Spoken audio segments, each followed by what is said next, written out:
This is March, and this is The Toss-Up, where an expert-line panel dissects the hottest stories within the world of sports. From some of the nation's strongest college programs right here in Bloomington to the games and moments that capture the world's attention, it's all right here on The Toss-Up, and it starts right now.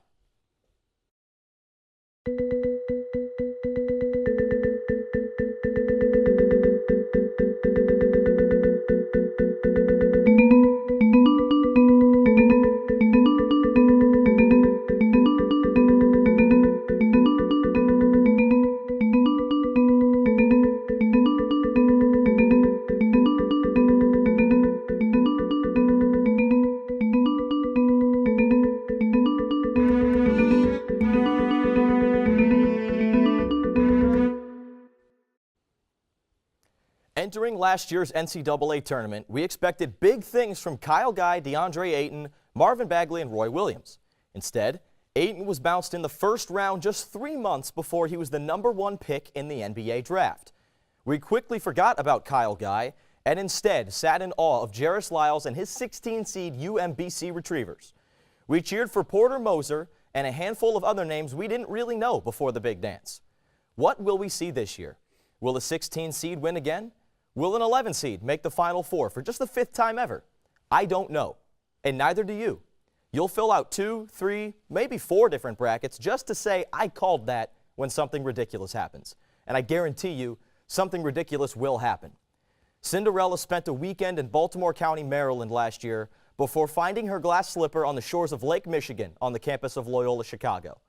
No one knows where the slipper is this year, but we know it'll be somewhere. So go ahead. Go crazy over Zion Williamson, Marcus Howard, Cassius Winston, and Tony Bennett. I guarantee you, in a couple of weeks, we'll be talking about someone else. All the hard work of a regular season can go away in an instant and be replaced by the heroes of March that we remember forever. After all, isn't that why it's so special? Hi, everybody. Welcome to The Toss-Up. My name is Michael Dugan. Joining me on the panel this week, we are very, very pleased to be joined by Sean Mintert, Michael Tilka, and Austin Matricardi. Austin, I touched on the Cinderellas. There were plenty of them last year, and there's a strong field of mid-majors that will likely make the tournament this year. Who has your bet before Selection Sunday to be this year's Cinderella? I'm going to go with Wofford. I think that they've got a really good team. They're one of the best mid-majors out there. They've got Fletcher McGee, who's a guy, guard play is king in March, in my opinion. And Fletcher McGee is a guy that can be that guard that comes out and just sets the world on fire right from the get-go in the NCAA tournament. Well, my pick for a mid-major to do well in March right now is going to be the Lipscomb Bison. The thing that really stood out to me, and I know Sean and I were talking about this before the show, so you'll have to figure something else out, but the thing that stood out to me was that they have a plethora of ways to score the basketball. They are top 50 in two-point percentage, top 50 in three-point percentage, and top 50 in free throw percentage. English is hard sometimes. And those 3 things combined will take you a very long way in March. So Lipscomb has my vote. Well, for the past few years, actually, South Dakota State has been a pretty trendy pick as far as mid-majors go, and they haven't been able to really break through and pull that upset. But Mike Dahm is back yet again. He's been their star for a couple years now. And, you know, it's just another opportunity for them to really fulfill what they've been trying to do. And this year could be the year. They can't go 4 years without the Dominator breaking through, right? There's just no way. There's no way that's possible. You can't waste a talent like that. There's no way. There's no way. Which top 3 to 4 seed in that range is the most vulnerable to you? I kind of think it's Purdue. They're projected as a 3 seed in Joe Lunardi's latest bracketology, and I just think they're over-reliant on Carson Edwards, who hasn't been as efficient as he has been in past years.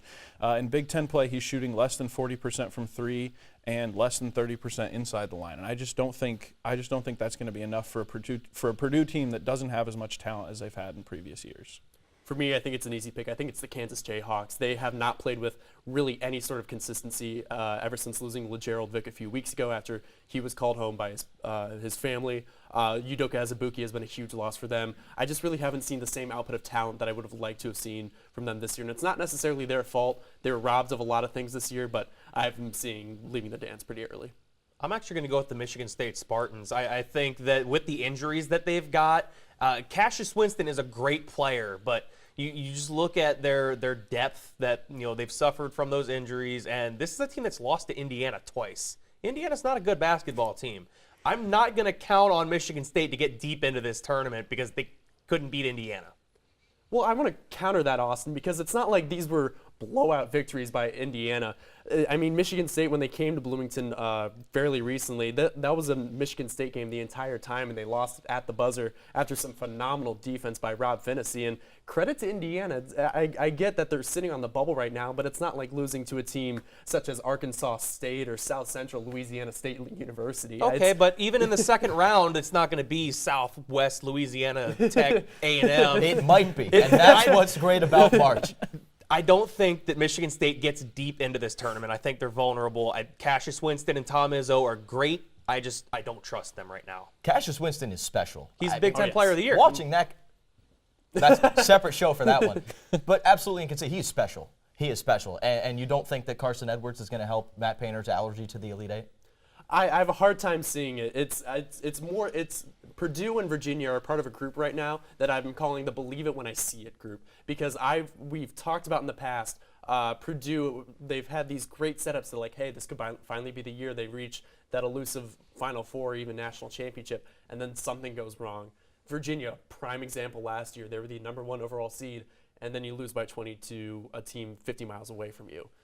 It's a believe it when I see it type of thing. So I don't want to trust Purdue at the moment. That's fair. All right, let's get off these top names, these blue bloods, and talk about trendy picks. Sean, right now, as it stands, before the bracket is released, obviously, your trendy pick to make the Final Four is? I'm going to go with Kansas State. Wow, it might be shocker. a little bit of a homer. It might be a little bit of a homer pick, but they do return all 5 starters from a team that upset Kentucky and went to the Elite Eight last year, even as an 8 seed. So they've got tournament experience. They're battle tested, and Barry Brown, Dean Wade, and Kamau Stokes have been the best senior class in the history of the Kansas State basketball program. They've each scored over 1,000 points, the first time that's happened in school history, and they get Cartier Jara back, who was a key bench player for them. He played very well right up until he injured his hand a few weeks ago. He'll be back for the Big Ten tournament, and hopefully for Bruce Weber and company, he'll be clicking by the time the tournament that rolls around. You know, I'm going with a homer pick as well. I'm going with the Iowa Hawkeyes, because the thing that we've seen it here in Bloomington, we've seen it all season.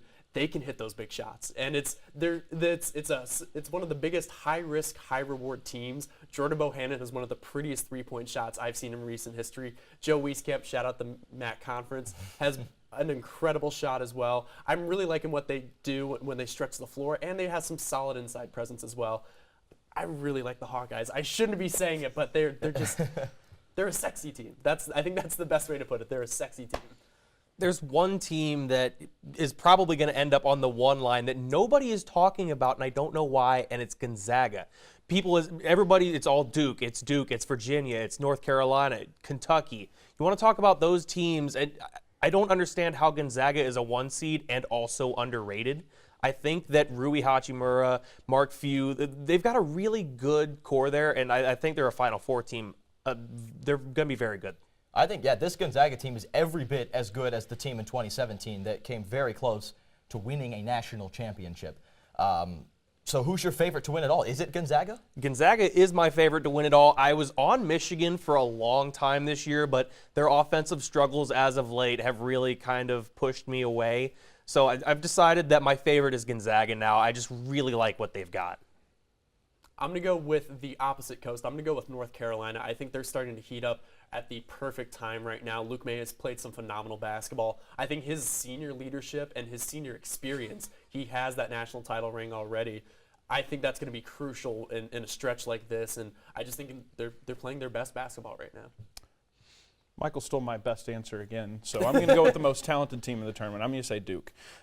They have the greatest amalgam of talent in the tournament. They have 4 guys who are probably going to be drafted into the lottery, and I don't know how you can really say no to that much talent. You know, Zion Williamson has been transcendent this year. R.J. Barrett, as many people who wanted to call him a ball hog, he's still a very good player. Cam Reddish has figured things out after a rough start to the season. The only problem is three-point shooting, and if they can figure that out, I don't think there's anyone that can beat them. So what happens if we don't know right here, right now, where Zion is going to be the opening week of the tournament? I mean, they're still one of probably the 4 best teams in the country. They'll still probably be on a 1 line. They will come close, if not win, the ACC tournament. So I think they'll be just fine with the talent that they have. The ACC is loaded, but I mean, yeah, but without Zion, they're still tremendously talented. Before we go to break here, let's get a look at the latest version of Murphatology with Murphy Wheeler. March is finally here, and that means bracketology discussions are heating up across the college basketball landscape. That also means we have our newest version of Murphatology as teams across the country are fighting to stay on the bubble. We start in the West bracket where I have my #1 overall seed in the Gonzaga Bulldogs. In this bracket, there are 2 Big Ten teams, as Michigan comes in as a 2 seed and Maryland comes in as a 6 seed. In the Midwest, the #1 seed is the Tennessee Volunteers, and there are 3 Big Ten teams in this bracket, as Purdue comes in as a 3, Wisconsin as a 5 seed, and Ohio State as a 10 seed. We then move to the East bracket where we have the Virginia Cavaliers as the #1 seed, and there are 2 Big Ten teams in this bracket as well, as Iowa comes in as an 8 seed and Minnesota is an 11 seed. Finally, we move on to the South bracket where the Duke Blue Devils are the #1 seed, and there is only 1 Big Ten team in this bracket, as Michigan State comes in as a 2 seed. As we look at the bubble, my last 4 teams in right now are Arizona State, Temple, Clemson, and TCU. The first 4 teams out are Seton Hall, Furman, Belmont, and Creighton. As for IU, they're in the next 4 out, along with St. Mary's, Butler, and Georgetown. Major conference tournaments begin next week, but Hoosier fans should pay attention to the mid-major conference tournaments, as if there are any upsets in those that could shrink the bubble and hurt the Hoosiers' chances of making the tournament. Coming up after the break, Meredith Strewing will join us at the media wall. We'll do our lightning round, and it is trivia time, so stick with us.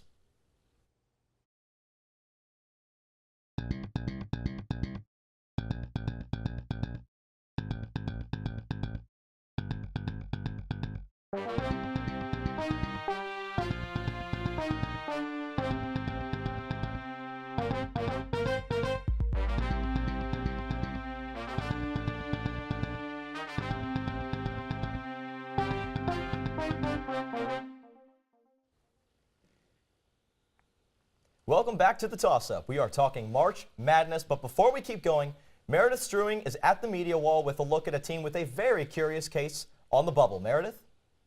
Thanks, Michael. IU finds themselves in a place where really no basketball program wants to be, right on the bubble. While fans are anxiously waiting to hear about the team's tournament fate, let's look back at their unpredictable tourney history. There was the 1953 team that began their season near the end of the top 20, yet for the last 2 weeks of the season, they managed to slide up into the #1 spot for the first time in school history. That same year, the program won its first Big Ten title, and they knocked off Kansas for their second NCAA title. Coming off that highlight of a season, the 54 season just couldn't quite measure up. Even though the Hoosiers went to the tournament ranked at #2, it was Notre Dame who handed the Hoosiers their loss and squashed any hopes at extending their season. Fast forward 21 years to the Hoosiers' 75 heartbreak year, where Bob Knight's 4th IU team cruised past the regular season undefeated, but lost star forward Scott May to an injury in the regular season finale at Purdue, and they were later tourney eliminated by Kentucky in a devastating 90-92 loss. The story of the 76 team hardly bears repeating, but how can I not talk about it? That year, the Hoosiers won their first title in 23 seasons and finished in what remains the most recent undefeated season in college basketball. The 1983 Hoosiers clinched the outright Big Ten title, and the 87 team saw Bob Knight win an NCAA title with a squad that didn't include a single NBA first-round draft pick. It was 32 years ago that IU grabbed a tourney title. Tom Crean's 2013 Hoosiers looked like the most promising team since Knight's era to go far. They spent 10 weeks ranked at #1, and they won the outright Big Ten title. But their season ended in an unexpected 11-point loss to number 16 Syracuse. Historically, IU has made the most of their opportunities, but this year they'll have to climb that ladder to new heights with even greater speed and determination. One thing is for certain, IU will need to make the most of March and all of its madness. Michael, back to you. Thanks, Meredith. Okay, guys, we just touched on it. Indiana. It's got, candidly, one of the most unique, curious, and kind of daunting resumes I've seen in an extremely long time. Austin, what do they have to do to get in? Do you have any idea? I think it's pretty simple. They have to get to 18 wins. I think 18 is the magic number. You look at Oklahoma last year, the team with Trae Young, very similar resume to Indiana. They had 18 wins. I think that Indiana has to get 18 wins. You know, Jack and I were talking about this on the Double Foul just yesterday, and we did a blind resume comparison comparing this year's Indiana team to last year's Oklahoma team. And after looking through some of the numbers, and there are a lot of similarities, like Austin said, but it's not exact when you compare them head to head. I think that magic number is 19 for Indiana. I could see 18 happening, but if they want to be a lot more certain about their future, I think 19 is that perfect number for them. Definitely. 18 would require chalk in a lot of the mid-major tournaments. You don't need any stolen bids. 19 would definitely be secure. But if it's 18, you need like Lipscomb to win the A-Sun tournament. You need Belmont to win their conference tournament, things like that. I don't think it's as cut and dried. I think they need one win against a really top quality opponent. I think they need to win. They need to win out. They need to win tonight and at home against Rutgers. And I think they need to win 2 games in the Big Ten tournament, because that'll mean they won a game against one of the Big Ten's top 4 seeds, and that'll give them that final real top quality win that could push them over the top and get them in the tournament. I think I know where you're going with this just based off our comments right before the break, but which conference do you think has the best chance to put together the best performance top to bottom in the tournament? I would say the ACC. I think they're easily the most loaded team. You know, the Big 12 has an argument. You know, they've got plenty of teams, especially if Kansas can sort of figure things out. But I think with UNC, Duke, and Virginia at the top of that conference, I think the ACC is just too loaded right now. So the ACC would be my pick to win the national championship, but you said best overall performance. And if I'm going best overall performance, I'm going to go with the Big Ten. I think top to bottom, even though the ACC is better with their elite picks of Virginia, North Carolina, and Duke, I think the Big Ten is fleshed out a little bit more, and I think they rack up a handful more wins than the ACC does. People will tell you, like Michael said, that the Big Ten is the best conference top to bottom in the country, and they wouldn't be wrong. However, I'm going to go with the ACC. I think they could have 3 teams realistically in the Elite 8. The top end of the Big Ten just doesn't do a lot for me right now. I already said that Michigan State is not a team that I trust, and neither is Michigan really at this point, and those are the 2 best teams. I don't trust either of those teams to get to the Elite 8, and the ACC might have 3. So I'm going to go with the ACC. You don't trust a John Beilein team that's been clicking for 4 months to get to the Elite 8? Not the Final Four, the Elite 8. The offense just...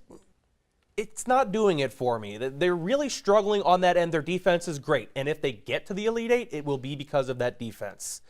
I'm not going to put a lot of confidence in that. I'll probably have them in my Elite 8, but I won't be confident about it. Fair. Okay, we're doing a 1-round lightning round question. One single question because we have a loaded trivia segment. First question, Austin. First and final question, that is. Who or what can stop Duke with a healthy Zion Williamson? Duke. Nobody okay, that's less than 10 seconds. That's a fair answer. I mean, and you're not wrong. I don't necessarily disagree. Similar question, or similar response. I was going to say nothing, but I think 3-point shooting. If someone's able to stop them in the post and be able to effectively double team Zion, like what we saw Virginia do in Charlottesville, even though Duke got away with the win there, it was because they were able to stretch the floor well. And if they don't have that 3-point shooting, it's all over.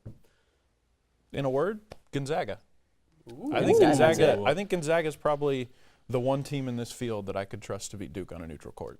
They've done it before. They've done it before. They have done it before. We don't have the time to open that can of worms, but I would love to. Although we're going into, it is 2019, so my trivia questions, because a piece of paper, the old sturdy, trusty piece of paper, is not quite doing it for me. I had these questions on my phone. So here we go. Austin, we're going to go to you first. We're going to throw in multiple choice, and you just got to pull some answers out of your hat for some of these. Multiple choice for the first one. We'll ease into it. Who's the youngest coach to ever win a national championship? Is it Jay Wright? Is it Branch McCracken? Is it Jimmy V? Or is it Coach Cal? I'm going to go with Branch McCracken.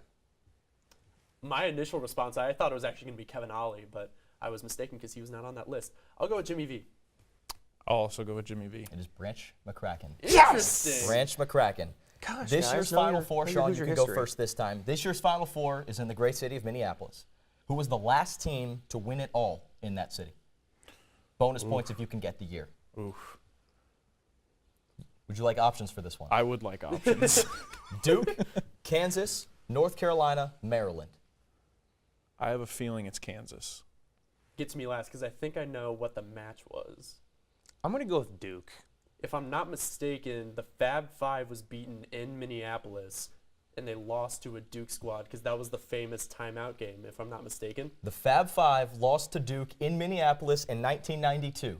Duke is the correct answer, but it was in 2001. Oh! They won it in Minneapolis twice in a Okay. decade. I thought that was the last time they were there, but I'm still trying to That's your close podcast partner, shameless plug here, Jack Grossman, guessed the exact same thing when I asked him this question off the air. Synergy, He's obviously, man, synergy. obviously Listen to the not double here. foul. Wait, this camera. Listen to the double foul. Shameless plug.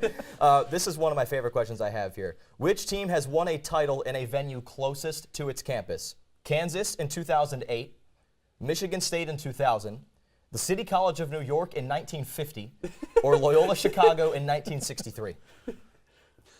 What a list.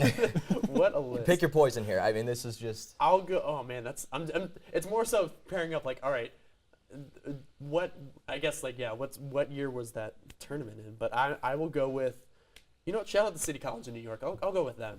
I'm going to go with the City College of New York, too. It seems really quirky. I'm going to go with that one and guess it was in the There's a Garden. reason that one's in there, right? It's because it's the correct answer. Yeah. They are 6 miles from the Garden, 6 miles straight north of Manhattan.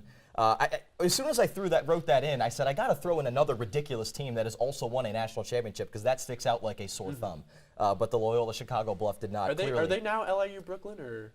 I believe that's right. I didn't go that far in my research, but I think you are correct because I'm pretty sure the City College of New York no longer exists. Gotcha. Since 2000, we won't go that far back. Since 2000, who has scored the most points in one single NCAA tournament? Kemba Walker, Juan Dixon, Frank Kaminsky, Jay Williams.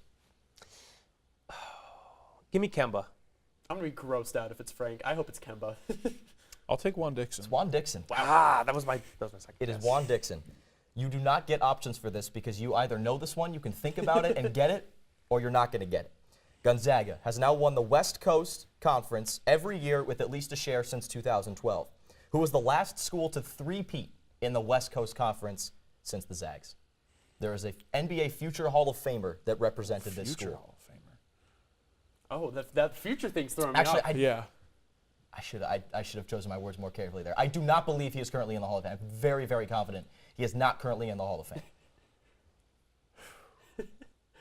I don't know why. Is it Santa Clara with It is Steve Santa Nash? Clara with Steve Nash, Wow. first one to it. I was gonna say St. Mary's, and I was gonna say if you think Matthew Dellavedova is a Hall of Famer, you have some reconsiderations. We'll talk about that off the air. Duke is obviously headlined by a number of freshmen. Who was the last freshman to win Most Outstanding Player of the Final Four? You do not get options for this one, but I will give you a hint. It was this decade. Interesting. Because I was just gonna throw out Christian Laettner, but I knew that probably wasn't it. It's this decade. It's not Grayson Allen. Shoot. This Right one's tough. team. Well, you said it was for Duke, right? I said this year's Duke team Okay. is headlined by 4 freshmen. Yeah. Who was the last freshman to win Most Outstanding Player? That is the hint I will give you. The reason Okay, I picked this okay. question is because there's Is a it correlation. Jaleel Okafor? Austin? Jaleel Okafor. Right team, wrong guy. Tyus Jones. Ah. Tyus Jones. That's a tough one. All right, this is the last question. It's also my favorite question, conveniently. Last year, the NCAA tournament and NIT both had champions from the state of Pennsylvania. When was the last time That's wild. right? Shut up, When Penn was the State. last time both tournaments had a champion from the same state in the same year, and what state was it? Was it New York in 2003, Kansas in 2008, Ohio in 1962, or California with Lou Alcindor in 1969? Oh gosh. It's so random because you have the 2 recent ones and then the 2 not in my lifetime ones. Right. I'm going to go with California in 1969. Actually, I am going to go with Kansas in 2008. Okay. What are the other 2 that weren't picked? Excuse me? California in 69, Kansas in 08, Okay. New York in 03, Ohio in 62. Okay, so in 03, I'm at Syracuse won the Natty. Syracuse. Who out of New York would have won the NIT? What, Buffalo? No, I don't think it would have been Buffalo, but I'll go with New York in 2003. All right, buckle down. Oh God. In 2003, Syracuse won the national championship and St. John's won the NIT. But However, St. John's is in Jersey. the NIT title for St. John's was vacated. Ooh. Why do you vacate an NIT title? This is a great of all question. things? It's a I fantastic don't know the question. story behind this. That's all they had, okay? That's That's fair. all they had. So the answer would have been 2003. Oh, I'm called. This is crap. But the answer is 1962. Cincinnati won the national championship, and the Dayton Flyers won the NIT. This is dumb. This was a tough question. That was This my is favorite hard, question. but this is also That was tough. one of my favorite questions I've ever put together. School, sports, anything. All right, that was it for the show. One final segment, one final word. The segment is called Last Word. You get to pick one word, your thoughts, feelings, predictions, whatever, on the upcoming NCAA tournament. Austin, you go first. Wofford.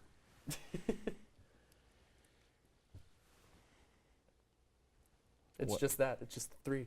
It's 3's the magic No number. word, just It's not a word. It's just a. This is a good one. it's tough. It's tough. It's hard to follow. By the way. If you want to go with Kansas State, you can hyphenate it with K-State if that's what you want to do. I'll go with Zion. I think he's going to be the difference in Duke winning it and Duke possibly going out early. No argument here. No argument here. All right, guys, thanks for coming in. And that does it for the show this week. Be sure to continue the discussion on our Twitter page at IUSTV Sports and on Facebook at IUSTV Sports. You can always give any suggestions for the show and ask any questions you might have. Toss it up. Find out if we'll catch it. We'll see you next time.